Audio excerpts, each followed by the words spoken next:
idan da gaske ana yin wannan abun an sa ni in sa takunkumi ne saboda kar in mutu, to me yasa ake kashe yan uwana ba a yi komai ba?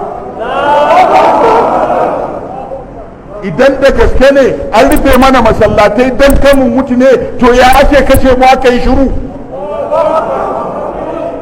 Idan da gaske ne an rufe mana kasuwanni an karya mana tattalin arziki don kar mu mutu ne, to don me ake kashe mu ba mi komai ba?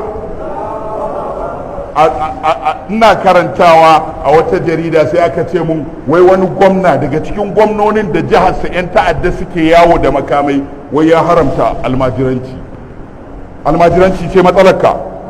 Ana kashe mutane a jiharka shine wai kai akan almajirai zaka huce?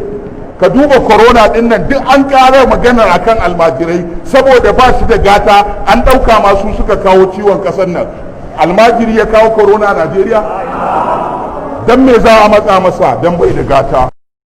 Dan me za a matsa masa dan shi dan arewa ne?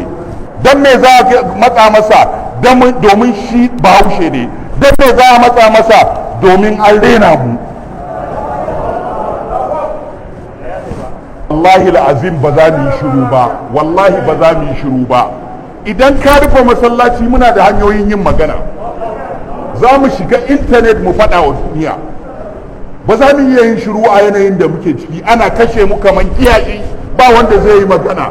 A nan wajen na taɓa faɗa na ce wallahi kajin gonarsu ba ka isa ka musu irin wannan kisan ba. Ba gonar ɗan Najeriya da za ka je ka kashe kaji 200 haka kawai in ba kawo maka zabaniyawan Najeriya sun yi maganin ka ba.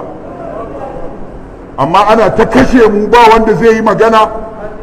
Maganin ku ne ma kuma ai ku ne da matsala. Ranar zaɓe duk ku haukace, ai wallahi jihadi ne, wallahi kiristoci za su kwace Najeriya.